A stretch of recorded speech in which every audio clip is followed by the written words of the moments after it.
स्वागत है फ्रेंड्स हमारे YouTube चैनल स्टडी स्क्वायर पे। ये हमारे सी प्रोग्राम सीरीज का 4th वीडियो। इस वीडियो में हम वेरिएबल्स को कंटिन्यू करेंगे, तो चलिए शुरू करते हैं। वेरिएबल्स पिछले क्लास में हमने पढ़ा था कि क्या होते हैं। इस वीडियो में हम पढ़ेंगे कि वेरिएबल्स के जो हम नाम पुट करते हैं उसके कुछ रूल्स होते हैं। बेसिकली हम वेरिएबल्स को आइडेंटिफायर भी कहते हैं क्योंकि ये आइडेंटिफाई करते हैं हमारे वैल्यूज को।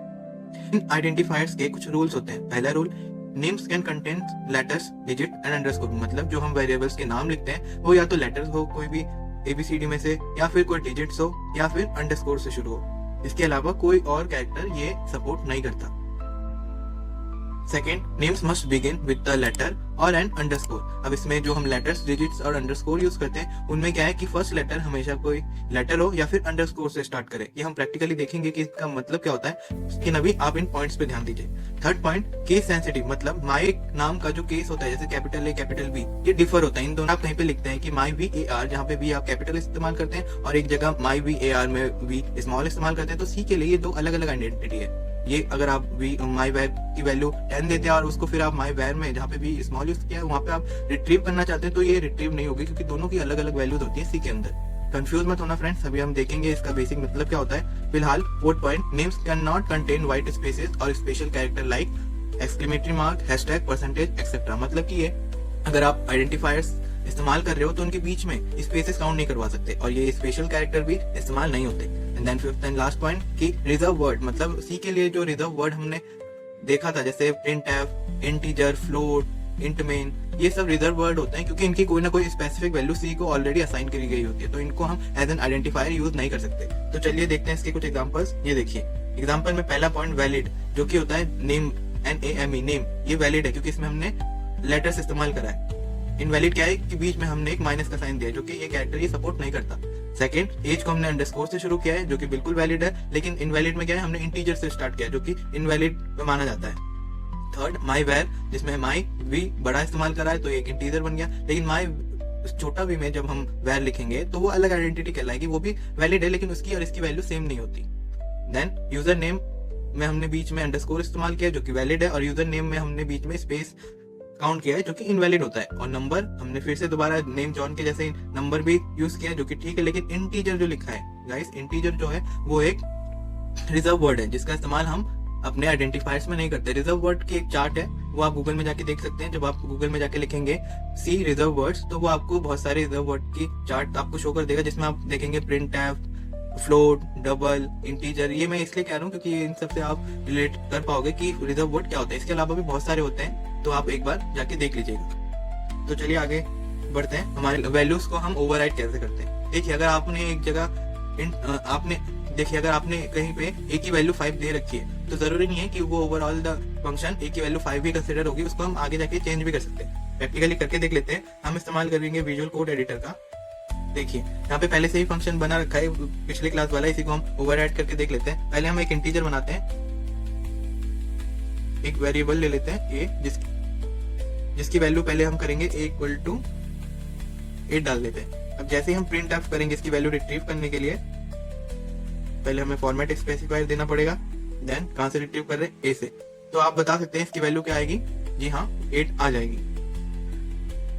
ये कंपाइलर थोड़ा टाइम लेगा। ये देखिए 8, लेकिन थ्रू आउट द टाइम ये जरूरी नहीं है 8 हो, हम इसको चेंज भी कर सकते हैं। ये देखिए अगर हम दोबारा 8 की वैल्यू चेंज करना चाहते हैं, अब हम इसको 14 बना देते हैं। अब देखिए कंपाइलर इसकी आउटपुट क्या देगा, देखिए 14। क्यों गाइस, ये इसलिए होता है क्योंकि सी पहला लाइन पहले एग्जीक्यूट करता है, देन दूसरे लाइन को सेकंड टाइम एग्जीक्यूट करता है। पहले इसने देखा ए की वैल्यू 8 है, बिल्कुल ठीक, तो ये मेमोरी में गया, एक कंटेनर बनाया जिसकी नाम दे दिया a और उसके अंदर वैल्यू असाइन करी 8।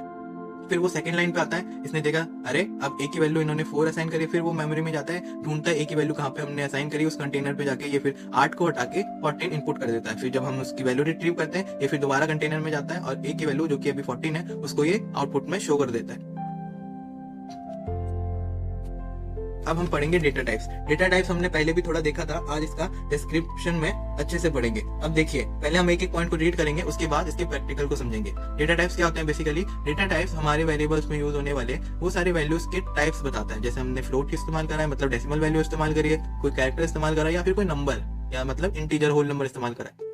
तो फर्स्ट पॉइंट, ये जो इंट होता है ये एक इंटीजर वैल्यू टाइप होता है जिसमें हम 1 2 3 4 कोई भी होल नंबर को स्टोर करते हैं, और इसकी जो साइज होती है वो 2 से 4 बाइट के अंदर होती है। इंटीजर वैल्यू की साइज यहाँ पे 2 से 4 बाइट बताया गया है, क्योंकि बहुत से कंप्यूटर्स में इंटीजर की वैल्यू मेमोरी में 2 बाइट इंक्लूड होती है और बहुत से कंप्यूटर्स में इंटीजर की वैल्यू 4 बाइट इंक्लूड होती है। इसीलिए यहाँ पे रेंज दिया गया है 2 से 4 बाइट्स। फ्लोट हमेशा 4 बाइट्स में आता है। फ्लोट क्या करता है, डेसिमल वैल्यूज को स्टोर करता है, और डेसिमल वैल्यूज उन्हीं वैल्यूज को स्टोर करेगा जिनकी डेसिमल फिगर 6 से 8 हो। अगर 6 से 8 डेसिमल फिगर्स तक ये बढ़ जाता है तो वो नया डेटा टाइप कहलाता है, जिसको कहते हैं डबल। इसकी भी लिमिट होती है 15 डेसिमल फिगर्स, उतना ही वैल्यू ये स्टोर करता है, इसीलिए इसको हम डबल कहेंगे। डबल, फिर ये अगर ज्यादा वैल्यू स्टोर कर रहा है डेसिमल फिगर तो ये थोड़ा ज्यादा स्पेस भी कवर करेगा, तो इसके लिए ये 8 बाइट तक मेमोरी ऑक्यूपाई करता है। फिर आता है हमारा कैरेक्टर। कैरेक्टर बेसिकली एक सिंगल वैल्यू को ही स्टोर करता है, इसीलिए इसको 1 बाइट की जरूरत पड़ती है, इसीलिए इसका साइज 1 ही रहता है।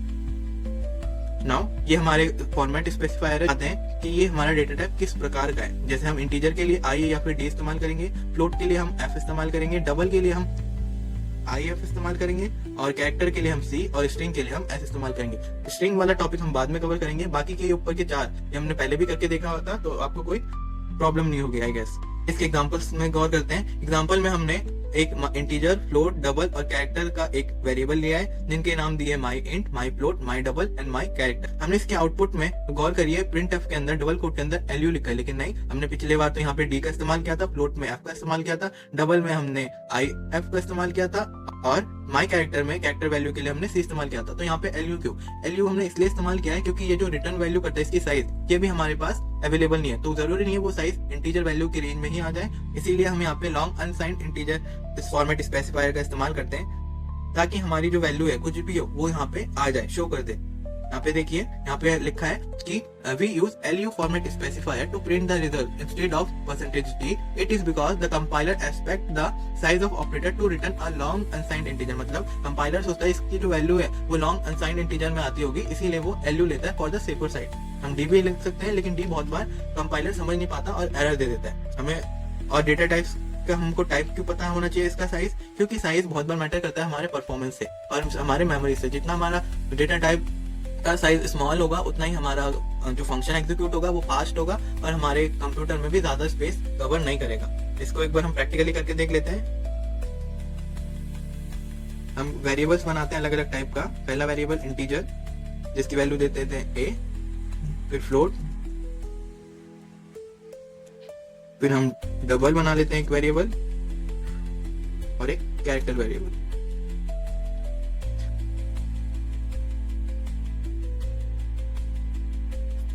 ये हमारे वेरिएबल्स अलग अलग टाइप्स के बन गए। अब देख लेते हैं हम इनका साइज क्या आएगा। तो इसके लिए हम printf कमांड इस्तेमाल करेंगे।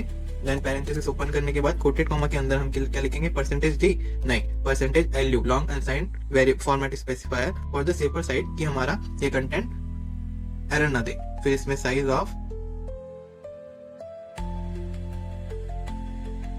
इसका a का। सिमिलरली ऐसे ही हम अलग अलग वेरिएबल्स का निकालने के लिए सिंपली कॉपी पेस्ट कर लेते हैं हमारा कोड, और पहले हम यहाँ पे न्यू लाइन कमांड का इस्तेमाल कर लेंगे, जिससे कि एक लाइन में ये प्रिंट ना हो, अलग अलग लाइन ये इंक्लूड करे। हाँ, अब इनकी वैल्यू चेंज कर देते हैं।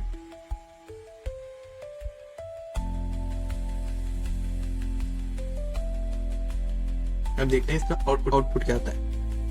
ये देखिए, इंटीजर के लिए इसने 4 बिट की स्पेस कवर करी, फ्लोट के लिए भी 4 बिट की स्पेस कवर करी, डबल के लिए इसने फ्लोट का दुगना 8 बिट इस्तेमाल करा, और कैरेक्टर के लिए सिंगल बिट मतलब 1 बिट की वैल्यू कवर करी। ऐसे ही हमारे साइज ऑफ कमांड हमारे बहुत सारे फंक्शंस में काम आते हैं, जहाँ पे हम देखते हैं हमारे फंक्शन में, मतलब हमारे प्रोग्राम में कौन सी फाइल कितना स्पेस कवर करेगी, जिससे कि हमारा इनवैलिड जो स्पेस ऑक्यूपाई हो रहा है वो ना हो। अब ये रहेगा आपके लिए होमवर्क, जिसको आप खुद अपने नोटबुक में सॉल्व करके बताएंगे कमेंट्स में कि इनके आउटपुट क्या है। तो चलिए गाइस, आज के लिए इतना ही, मिलते हैं अगले वीडियो में।